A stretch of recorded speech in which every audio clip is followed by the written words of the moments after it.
आप पूर्व विधायक हो गए हैं, इंतजार कीजिए, थोड़ा इंतजार का मजा लीजिए। सैलून में बैठ करके जांच भी होगा और जांच में जो गड़बड़ी किया उस पर कार्रवाई भी होगा।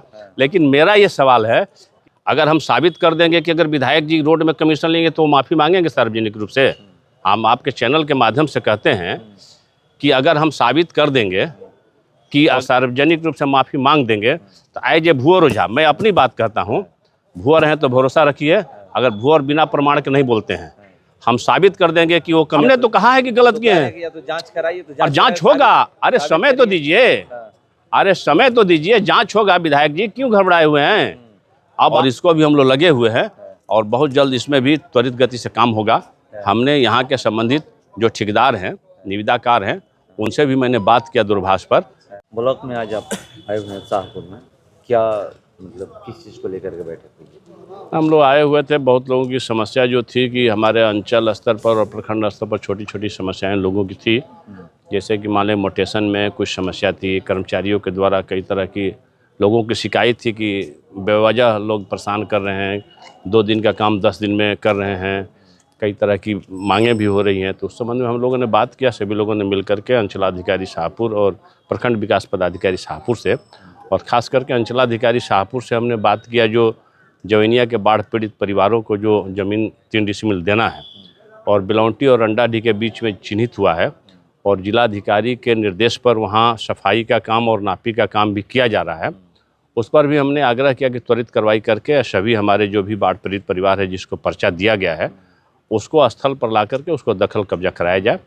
और अंचलाधिकारी ने बताया कि जिलाधिकारी के निर्देश पर कार्रवाई हो रहा है, बहुत जल्द उसका नापी करके सभी जो पर्चाधारी है उसको यहाँ पर दखल कब्जा दिलवाया जाएगा। तो पिछली बार पर्चा मिला हुआ है वो वहीं रहेंगे?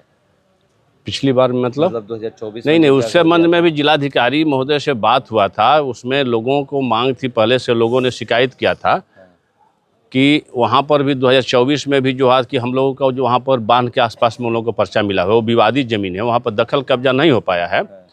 तो उसमें भी जिलाधिकारी महोदय ने बताया कि अगर लोग वहाँ पर अगर आवेदन देते हैं तो उनको भी कि यहाँ हम चाहते हैं, तो उसको जो पहले से पर्चा मिला हुआ है उसको मान लें कि उसको निरस्त करते हुए पुनः एक साथ सबको करने का प्रयास हम करेंगे। मेरा आग्रह था कि सबको एक जगह कर दिया जाए। उस पर जिला पदाधिकारी महोदय ने सहमति जताया है और वो लोग शायद आवेदन दे दिए हैं अंचलाधिकारी और अनुमंडल पदाधिकारी को, उस पर विचार हो रहा है। और मुझे आशा है कि सारे बाढ़ पीड़ित परिवार एक साथ में एक जगह पर रहेंगे और एक अच्छी तरह से कॉलोनी के रूप में हमारे बाढ़ प्रभावित को बसाया जाए। सरकार का निर्णय ये है।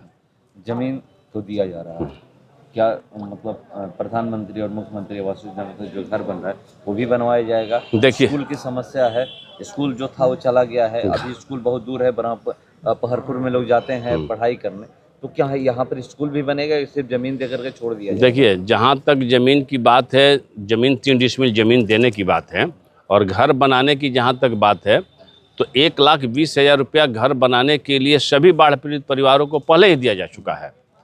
अभी ज़मीन देने की बात थी, वो ज़मीन दे करके उसको दखल कब्जा कराने की बात है। पैसा तो 1,20,000 सभी बाढ़ पीड़ित परिवारों को मिल चुका है।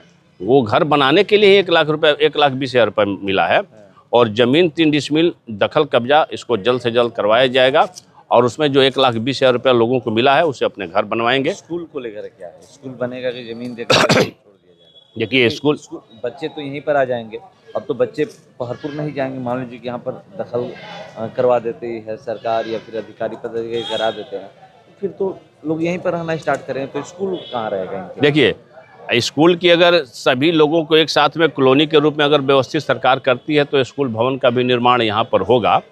लेकिन वहाँ भी होना चाहिए एक, वो जो हमारे +2 का स्कूल जो वहाँ पर था जवैनिया में, उसमें सिर्फ जवैनिया के बच्चे ही नहीं पढ़ते थे, वहाँ दामोदरपुर, भुसौला, चक्की, नौरंगा के बच्चे भी वहाँ पर पढ़ते थे।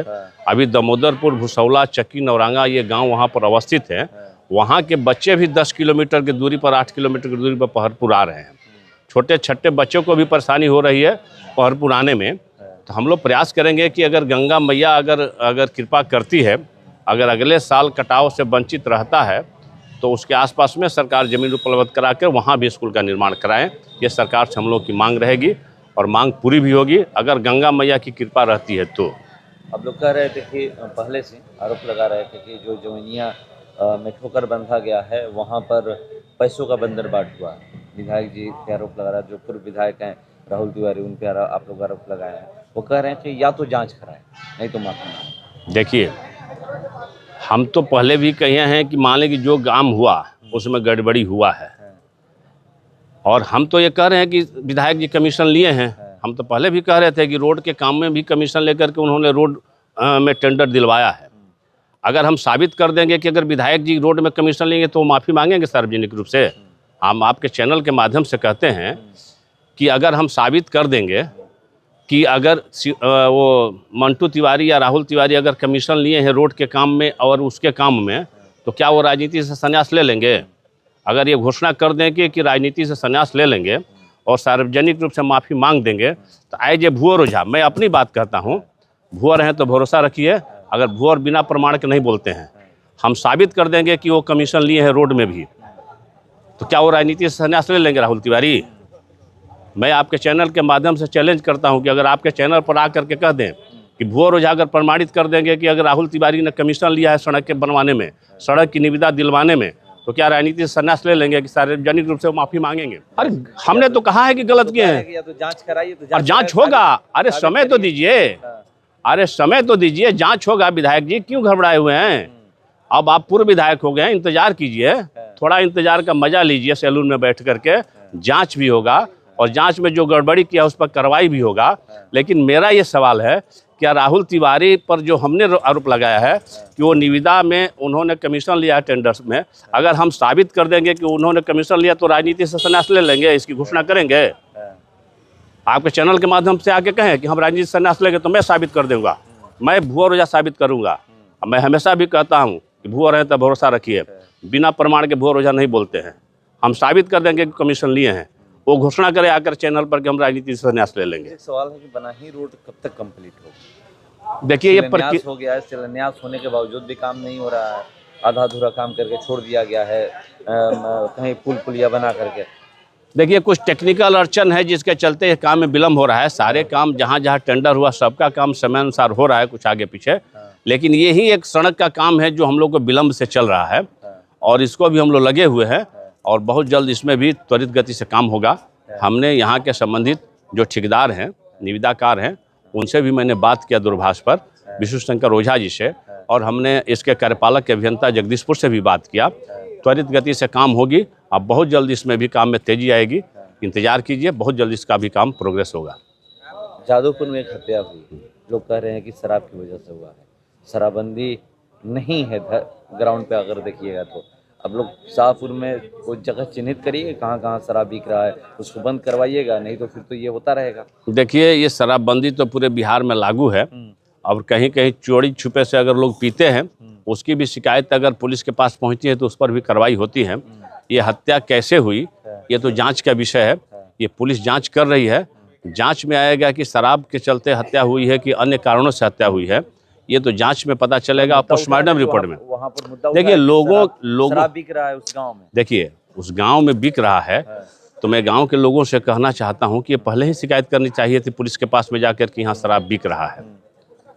अगर बिक रहा है तो गलत बात है, नहीं बिकना चाहिए। सरकार पूरे बिहार में शराबबंदी लागू है, लेकिन इसकी शिकायत अगर शराब बिक रही है तो इसकी शिकायत होनी चाहिए थी, लेकिन समय नहीं हुआ।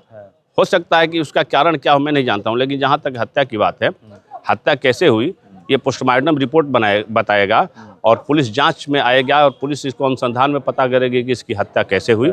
ये मेरे और आपकी बस का चीज़ नहीं है, अनुसंधान में आएगा कि हत्या कैसे हुई। एक बरिसौन में अस्पताल बन गया, उसमें न डॉक्टर जा रहे हैं, न कोई जा रहा है, उद्घाटन तक शायद हुआ या नहीं हुआ ये बता सकते हैं, कब तक होगा? और उसको लेकर के जो पूर्व विधायक हैं वो लगातार कह रहे हैं कि हमारा काम लोग जा करके देखें कि गांव कैसे हम हॉस्पिटल बनवाए हैं, अनुशंसा करके। क्या पूर्व विधायक के वो फंड से बना है अस्पताल, कि स्वास्थ्य विभाग के फंड से बना है? क्या वही एक विद्यालय अस्पताल बना है? बिहार में कई ऐसे सैकड़ों अस्पताल बने हैं, वो बिहार सरकार के फंड से बना है। और हम बात करते हैं, अगर जहाँ तक बात है कि वहाँ डॉक्टर डिप्यूट हैं कि नहीं हैं, मैं अभी आपके चैनल के माध्यम से इस बात की जानकारी मिली। हम आज ही अभी प्रभारी से बात करेंगे और CS से भी बात करेंगे कि अगर वहाँ पर कोई डॉक्टर डिप्यूटेटेड है कि नहीं है। अगर वहाँ पर कोई ऑन डॉक्टर ड्यूटी में अगर कहीं पदस्थापित है, अगर नहीं जा रहे हैं तो उस पर कार्रवाई होगी। अगर वहाँ पर कोई ड्यूटी के लिए डॉक्टर पदस्थापित नहीं है, बंद है या चालू अभी तक अस्पताल नहीं हुआ है विधिवत, तो उसको हम बात करेंगे माननीय मंत्री जी से, उसको उद्घाटन करा के जल्द से जल्द इसको चालू भी कराया जाएगा।